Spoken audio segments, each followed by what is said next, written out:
Olá, no Notícias Mundial de hoje o assunto é direito de família. E a nossa convidada é a doutora Cíntia Lima, do escritório Cíntia Lima Advocacia e Assessoria Jurídica. E a gente já agradece desde já a participação dela no nosso programa para falar de uma matéria, um tema tão importante quanto o direito de família, que é tão abrangente e muitas vezes as pessoas desconhecem. Cíntia, muito obrigada por ter aceito o nosso convite, estar aqui no estúdio com a gente para falar de algo tão importante. Mas, para você aí de casa que está aqui nos acompanhando, eu vou chamar sua atenção para uma matéria especial feita pela nossa produção, para a gente dar uma introdução aqui no nosso programa e aí então de fato a gente entra nesse tema do direito de família aqui no nosso estúdio. Vamos lá! O direito de família é o responsável por cuidar de todos os assuntos relacionados a casamento, guarda dos filhos, pensão alimentícia, união estável, divórcio e herança. O advogado tem o papel de interpretar as leis e ser o facilitador para resolver estes assuntos, mas nem sempre isso é possível. Por isso, nós estamos hoje aqui com a Cíntia no nosso estúdio para falar sobre esse tema. Não é um tema fácil, não é, Cíntia? Não é um tema fácil, é um tema bastante abrangente, como você falou, cuida desde a decisão de qual o regime do casamento, pensão alimentícia, curatela, se de repente tem um senhor, alguém na família, não precisa nem ser senhor, alguém com uma deficiência, um incapaz, e é quem vai representar ele no mundo jurídico, das leis, então assim é bastante abrangente o direito de família. Cíntia, quais são os principais casos dentro do direito de família? Os principais casos dentro do direito de família que as pessoas me abordam, me procuram, né, é para saber sobre a pensão alimentícia. Esse é um dos maiores assuntos, de repente não é o principal, né, mas assim é o que a população mais sente assim a necessidade no dia a dia de saber, procurar saber. E Cíntia, dentro dessa questão da pensão alimentícia, quais são as principais dúvidas das pessoas? Porque esse realmente é o assunto que está mais no cotidiano, né? Principalmente da família brasileira. As principais dúvidas são, geralmente, o valor a cobrar, quem deve administrar, se é a mãe que está recebendo ou se é o pai que está entregando o valor para a mãe, quem é que deve administrar, se a pessoa está desempregada e aí eu devo ainda pedir a pensão alimentícia, ele deve me pagar, mas assim, eu não tenho, de repente não fui casada, mas eu tenho um filho, então as principais dúvidas são essas, geralmente de valor e como fazer, e de repente do estado do pai, se está empregado, desempregado, se é autônomo ou não, as pessoas têm muita dúvida referente a essas coisas. Então eu acho que vale até a gente abordar um pouquinho mais essa questão já na introdução aqui do nosso programa, para a gente até esclarecer, né, e não ficar tão superficial. Na questão de quem deve pagar a pensão alimentícia, o pai, a mãe, em que circunstância qual dessas duas pessoas pagam? É bom nós esclarecermos mesmo, porque também hoje existe a tal da guarda compartilhada, que muitas pessoas já vêm realmente assim me procurando. Eu já conversei aqui com o meu ex-marido, nós estamos assim, de comum acordo, a separação, a guarda vai ficar para mim e para ele, nós vamos assim administrar tudo isso junto. E aí é bom dizer que a guarda compartilhada ela não tem pensão, porque ela está sendo compartilhado todas essas coisas, né? De repente assim fica na semana mesmo ocorre de o pai buscar todo dia na escola e dormir e de repente o final de semana ficar com a mãe, então está sendo compartilhado tudo, os gastos, né, de alimento, roupa, e tal. Aí nesse caso a escola também é compartilhada por ambos? Tudo, o que eles realmente é compartilhado, quem é que está com a guarda? São os dois. Então, o pai nem a mãe tem dever de dar uma pensão para o outro, porque os dois estão compartilhando todo o dia a dia da criança. As contas, enfim, alimentação, vestimento, lazer, sim, tudo. Passeio, todas essas coisas. Então, E se houver uma concordância no compartilhamento da guarda, porém não houver uma concordância quanto aos valores gastos? Porque, de repente, a mãe apresenta um valor, o pai apresenta outro valor e aí há uma discordância. Quem é que pode, o advogado de família tem esse papel de ajustar tudo isso? Sim, é porque essa guarda compartilhada, os pais, eles devem muito assim, ser realmente, procurar. Claro que sempre nós devemos procurar a sanidade e o bem-estar da criança, E o né? bom senso, né? Bom senso sempre. Eu costumo dizer que essa guarda é para os evoluídos, né? Sim. São para evoluídos que não devem ficar brigando por pouca coisa. Sim. Senso, quem sempre pagou a escola? De repente é o homem que tem um pouco mais de poder aquisitivo, ou a mulher. Então, assim, às vezes até continua sendo... mantendo aquilo que já era quando casados. Exatamente. Lembrando que aí a decisão de escola, se vai mudar, se vai para o inglês, se vai colocar na natação, sempre é dos dois, porque é tudo compartilhado, né? Não é só a decisão de um que conta, é dos dois, né? Aí, caso se não for compartilhada, porque em relação a isso, de repente eu não vejo tanto, dependendo da idade da criança, eu particularmente eu não gosto muito que a guarda seja compartilhada, porque às vezes assim, a criança não tem um quarto dela, não tem uma coisa assim que ela se identifique, uma coisa mais psicológica, né? De repente ela fica 15 dias aqui, 15 dias ali, daí ela não tem uma identidade, né? Sinceramente, mas assim, é uma opinião particular minha, né? Aí existe também, quem é que deve pagar numa situação normal? Quem é que está com a guarda? É a mãe que está com a guarda? Geralmente é a mãe que fica com a guarda. Quem deve pagar a pensão alimentícia? Lembrando que a pensão é para a criança, não é para a mãe, né? Custeio ou qualquer coisa assim, né? Existem casos que, de repente, eles viviam numa situação financeira muito boa, né? E claro que aquele dinheiro a mãe vai acabar usando para manter aquela situação, né? Para manter, de repente, continuar morando num apartamento de luxo, aí tem um condomínio, tem que pagar, o condomínio é só para criança, não é para todo mundo, mas para manter a criança naquele patamar, para não ter uma queda abrangente no caso de sentido de mudar a relação social da criança financeira. Claro que esse dinheiro vai ser compartilhado com ela também, mas visando o quê? Visando para não mudar a vida da criança, certo?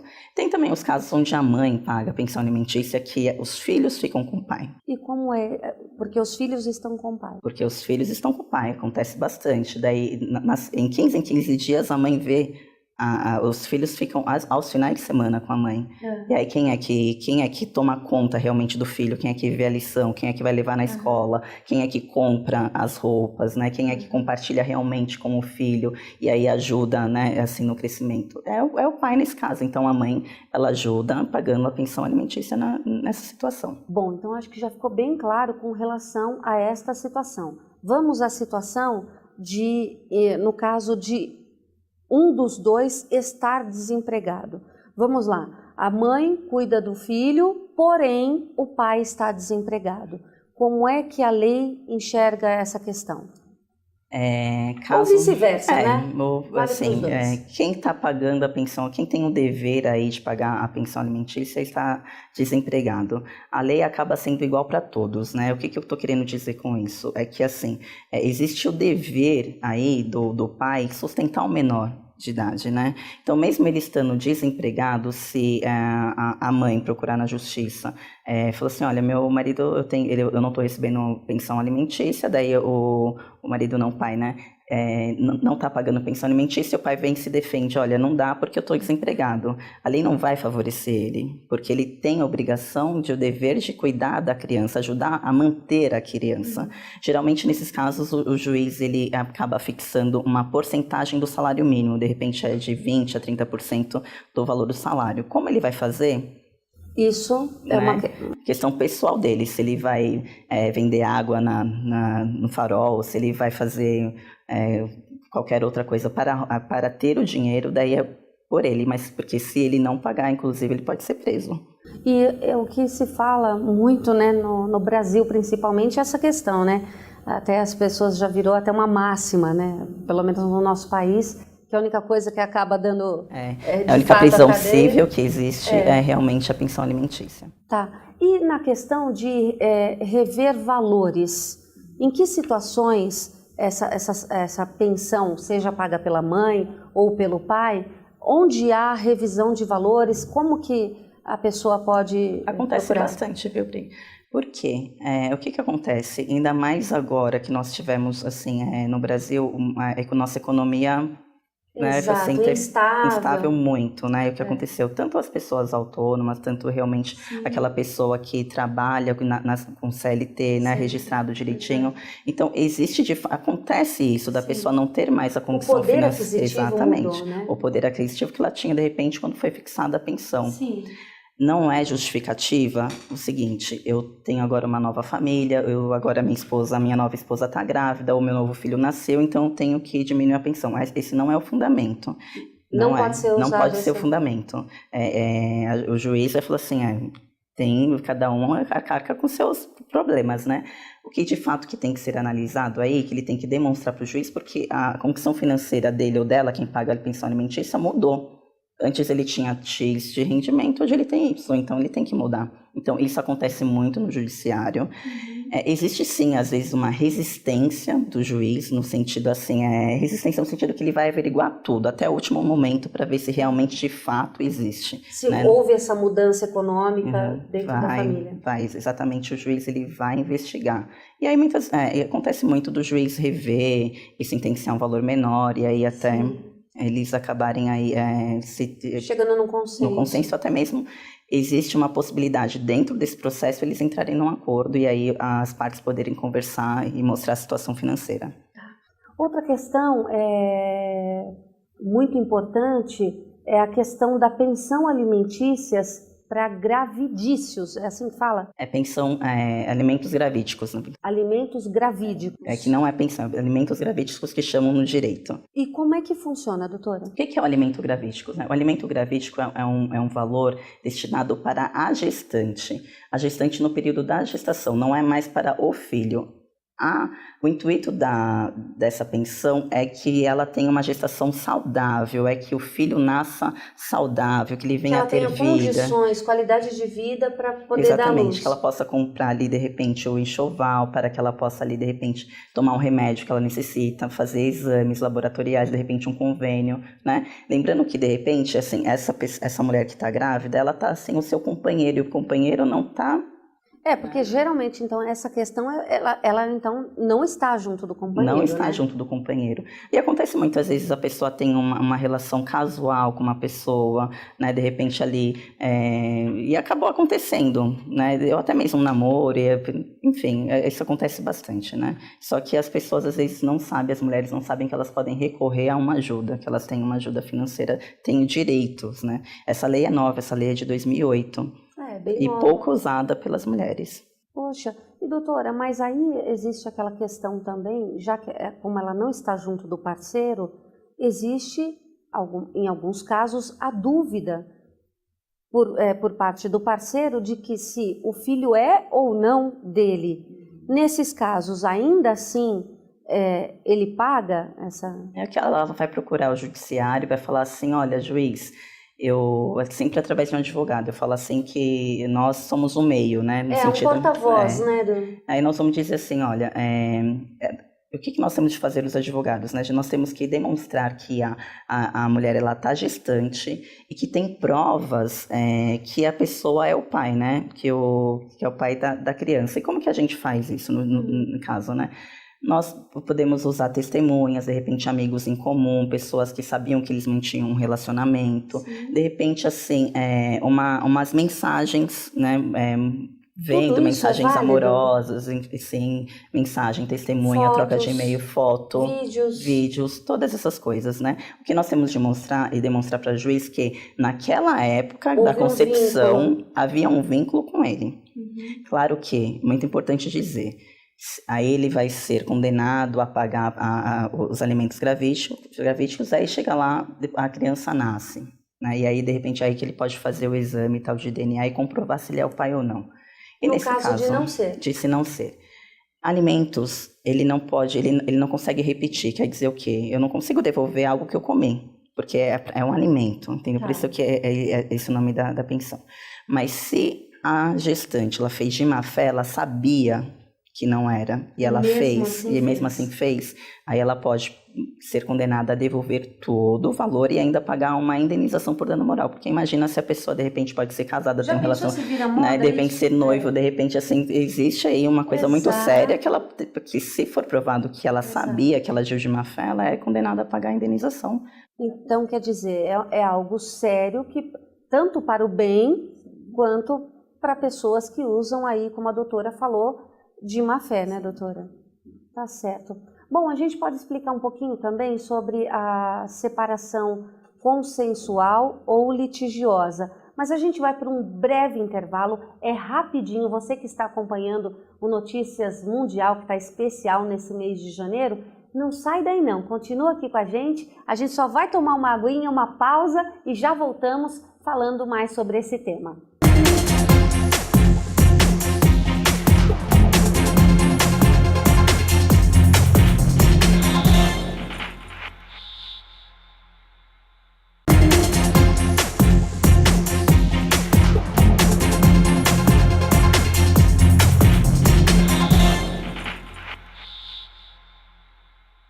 De volta com Notícias Mundial, que hoje traz a doutora Cíntia Lima, do escritório Cíntia Lima Advocacia e Assessoria Jurídica. Ela que está aqui hoje falando sobre direito de família com a gente. Nós já falamos sobre pensão alimentícia, acho que ficou bem claro, porque a doutora é bem didática, foi muito bom. E agora a gente então parte para a questão da separação, quando ela é consensual e muitas vezes litigiosa. Doutora, qual é a diferença de uma para a outra?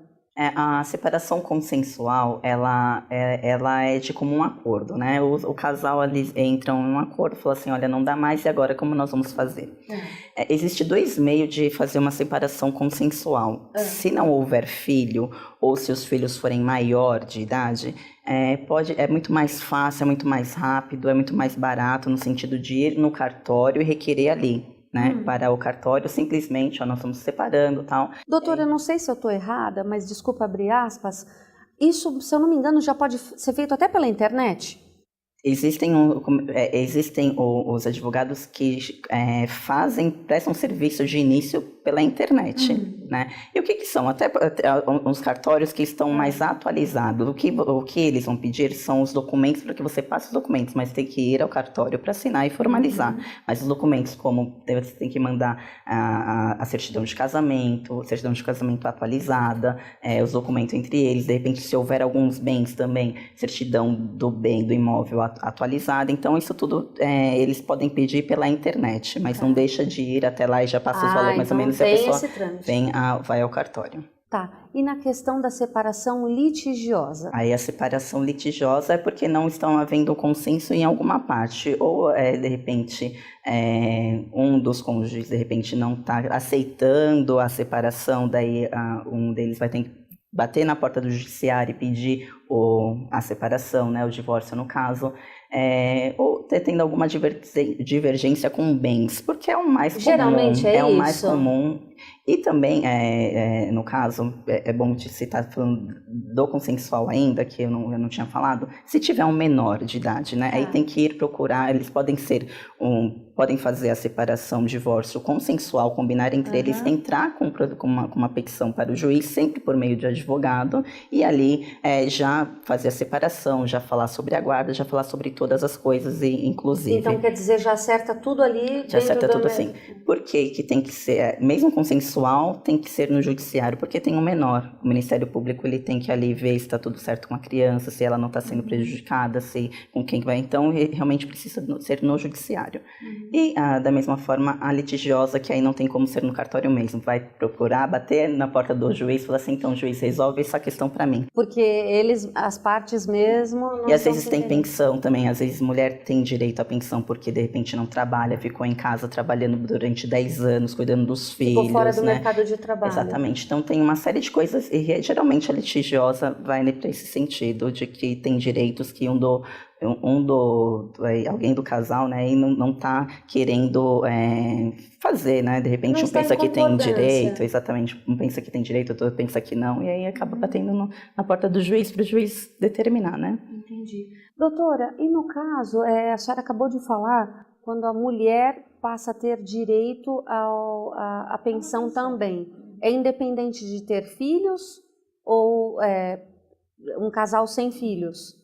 Independente de ter filho, uma coisa que tem que deixar clara é que existe a pensão alimentícia para os filhos, que ali é um direito do filho, e existe uma pensão também que a mulher pode requerer, independente se ela tem filho ou não. O que o juiz vai analisar existe muito, né? Que de repente existe maridos que viajam bastante, e a esposa acompanha.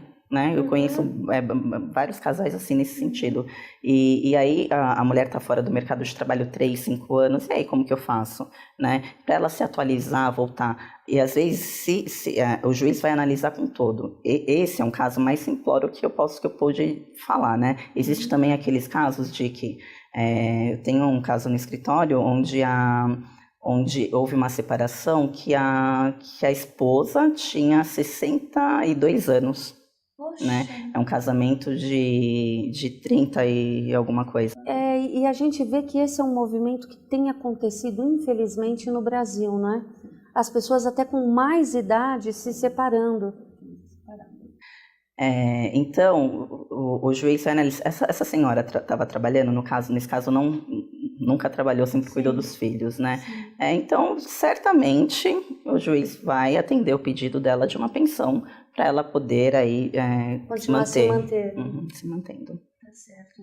Doutora, e dentro do direito de família mesmo, na questão dos bens, né? Porque tem algumas formas de casamento, né? Sim, existe a união universal de bens, que todos os bens se comunicam. Se a pessoa, de repente, já tinha um bem e aí adquiriu outro na constante do casamento ou recebeu com herança, a união universal, ela vai, os bens vão comunicar, vão ser todos. Esse é um regime de bem pouco utilizado hoje. É mesmo, na verdade, doutora? hoje, se você for hoje, casal jovem, eu não vejo nenhum.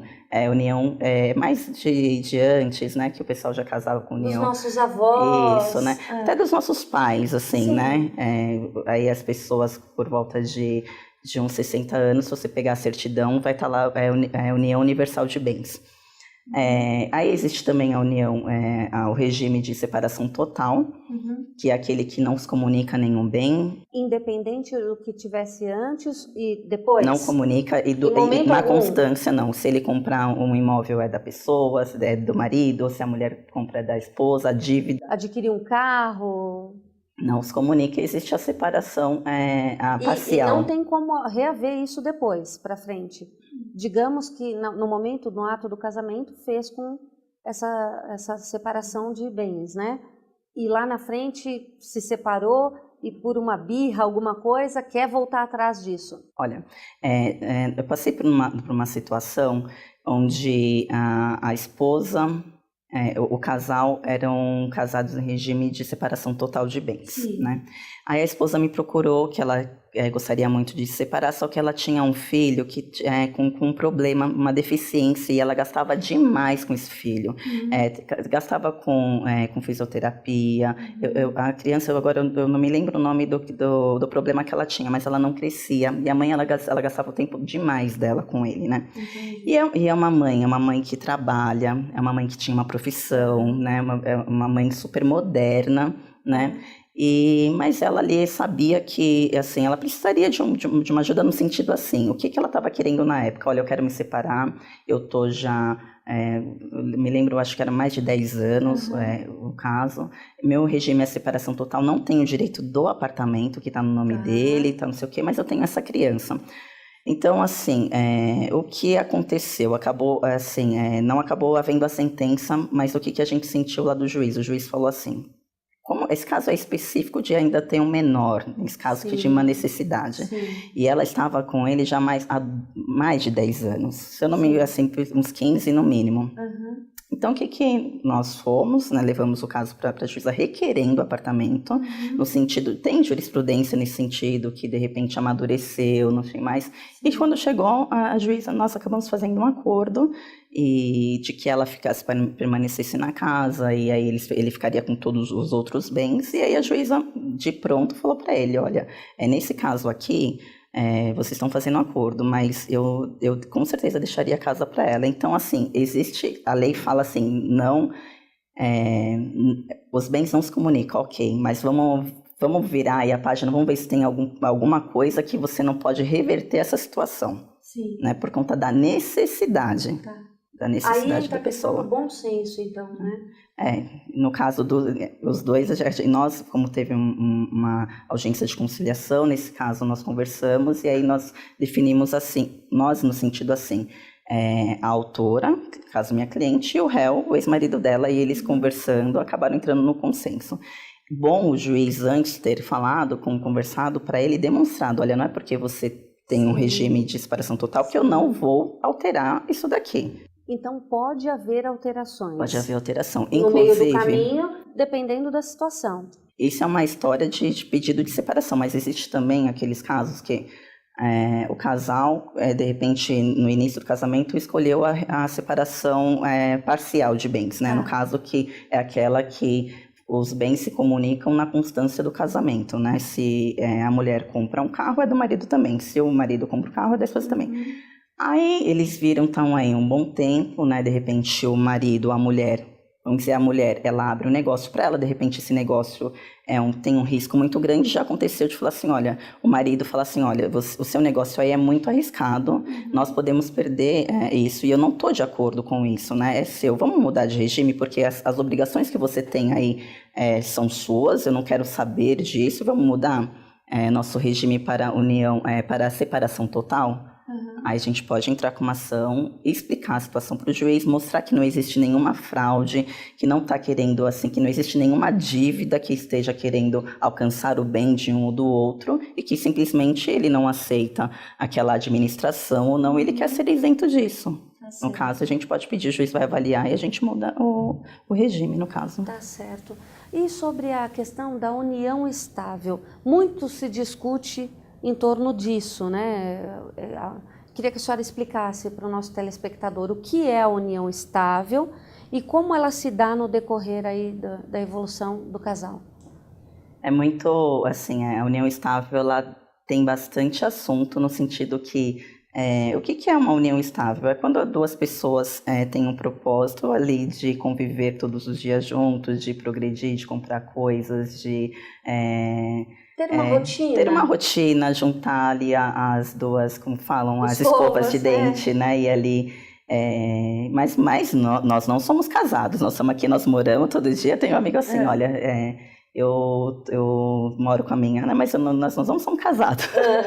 Então, assim, a união estável, e não tem tempo, né, gente? Porque às vezes, assim, acontece muito, às vezes as pessoas se conhecem hoje, já vai morar amanhã, e aí ficam, de repente, se a pessoa ali foi morar e permaneceu numa união estável durante 6 meses, e ali teve uma aquisição de bem ou teve alguma coisa, ela vai ter direito também. Então, existe um período, de fato?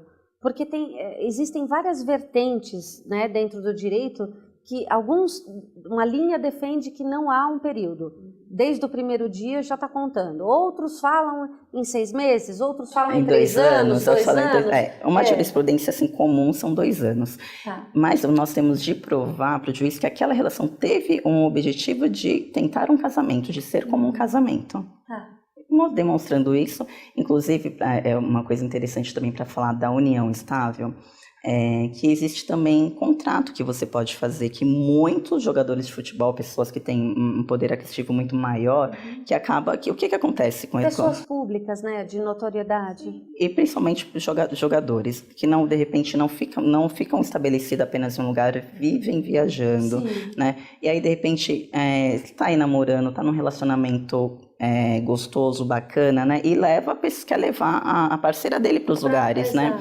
Então, o que acaba acontecendo? Fazendo um contrato, mostrando, assim, olha, que nós temos um relacionamento, nós temos um namoro, mas não é união estável, tá? Eu vou te levar para todos os lugares, você vai dormir comigo, eu vou comprar as suas roupas, vou comprar as suas coisas, mas o meu intuito... Nós vamos viver como casados, porém não casados. Exatamente. Não, você é minha namorada, porque a minha condição hoje não permite que nós temos uma relação comum, né? Uma rotina comum como qualquer outro casal. E aí faz um contrato. Faz um contrato e aí ele no contrato determina... E esse contrato, ele tem força, poder? Tem poder, é registrado no cartório, tudo direitinho, com 2 testemunhas. Mas existe também, como em tudo dentro da lei, existe uma brecha para depois isso ser discutido lá na frente? Então, Cada caso é um caso. Cada caso é um caso. Nesse sentido específico do que é um namoro recente, onde um dos parceiros ali, ou a mulher ou o homem, de repente tem um trabalho diferente que a pessoa precisa. Então, assim, o negócio é realmente procurar um advogado e esse advogado tentar abranger todas as situações. Né, todas as situações. Deixar o mais transparente possível, né? Se ambos não foram coagidos a assinar, se todos estavam plenamente cientes das coisas, então o contrato é válido. Mas aí entra uma outra questão que nós estamos falando somente de dois parceiros dentro de uma união estável, dentro de um contrato. E na possibilidade desses companheiros terem filhos.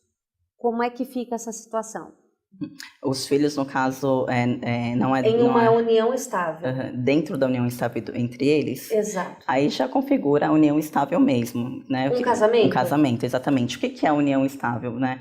A união estável para o direito significa o quê? Que essa união, que eles não foram ao cartório e aí ele procurou casar, essa união vai ser regida pelo regime de separação de bens, parcial de bens, né? No sentido assim, o que eles adquirirem na consciência do casamento vai ser dos dois. Doutora, para a gente encerrar, o direito de família no Brasil, como que a senhora avalia hoje? Está evoluído? A gente teve conquistas durante os últimos anos? Qual a sua avaliação? Sim, é uma constância da evolução, né? Porque aquela situação, né? Acontece o fato, nós demos um valor e aí existe a norma. Independente da minha opinião, se eu acho, nós evoluímos aqui, nós comentamos sobre a guarda compartilhada, que é um instituto novo, há 8 anos atrás, de repente nós não escutávamos isso, né? A gente está ouvindo mais aqui, assim, uns 4, 5... né? Mas sempre existiu, mas as pessoas estão aceitando e estão percebendo cada um no seu fato em si, na sua estrutura, né? Na sua casa, no seu entendimento, e ali vai ser bom para alguém, né? No caso, né? Independente da minha opinião. Tem a guarda compartilhada, existiu agora essa nova lei que nós comentamos sobre o alimento gravídicos, né? Que acontece muito da gestante ali não tá com o seu parceiro, e o futuro pai não estar presente, né? Então eu vejo sim, existe uma evolução constante. Progredimos. Né? Sim. É positivo. Sim, então. É positivo, sim. E vamos caminhar para melhorar mais ainda, né, doutora? Com certeza. Tá certo. Hoje a gente conversou com a doutora Cíntia Lima, do escritório Cíntia Lima Advocacia e Assessoria Jurídica, falando sobre o direito de família, algo tão importante que a gente não precisa se aprofundar, sermos advogados, né, no sentido bom da palavra, para sabermos tudo, mas é bom que a gente saiba esses temas, tem uma noção, né, doutora, que é tão importante para não haver futuras discussões mais lá na frente, né? E o importante de tudo é saber que o direito está aí em prol de todos nós, independente da circunstância, né, doutora? O direito sempre vai procurar a dignidade da pessoa, né? Para ela, sendo no caso de família, no sentido, ela se tiver menor envolvido, com certeza, a lei vai estar sempre a favor, na dúvida, ela vai escolher o melhor para o menor. E em relação às outras coisas, a lei tem um sentido de também de proteger um pouco mais a mulher. Veja, porque a nossa história sempre deixou às vezes a mulher de lado e a mulher sempre foi prejudicada. Hoje nós somos fortes, nós temos assim, poucas mulheres não trabalham, mas mesmo aquelas que, não estou falando de generalizar porque a mulher não trabalha, mas assim, a lei às vezes protege sim, dá uma proteção no sentido de dentro da família, porque às vezes é o elo mais fraco, né, da relação. E para o homem também, da mesma forma, né, hoje nós temos assim a guarda compartilhada, hoje o pai está ficando com os filhos, hoje o pai está fazendo muito, o pai quer ser pai, hoje verdade, existe, doutora. O pai quer ser pai. É verdade. Entendeu? E nesse caso, a lei vai estar a favor. Temos muitos aí, né, que cuidam da melhor, casa, cuidam muito dos melhor, filhos, muito né? melhor. É a evolução do ser humano, da sociedade como um todo, né? E você falou tudo, agora é a evolução do ser humano, porque nós precisamos ser uma evolução primeiro nossa. Interior, aqui, pessoal. Pessoal. Exato. E no mundo, para que depois os juízes, os judiciários, porque lá é um reflexo do nosso costume aqui. Entendi. Né? Entendi, dos fenômenos que acontecem na sociedade, aqui, né? Para depois chegar lá e se tornar lei e ser aplicada. Tá certo, doutora. Obrigada, que satisfação. Sempre muito bom falar com você. Muito obrigada. Muito inteligente. Muito Obrigada, doutora. Digo mesmo. Bom, hoje então falamos com a doutora Cíntia Lima, espero que você aí de casa tenha gostado, mas olha, não sai daí não, porque a gente ainda volta logo depois do intervalo com as principais informações da IMPD. Portanto, continue aqui com a gente.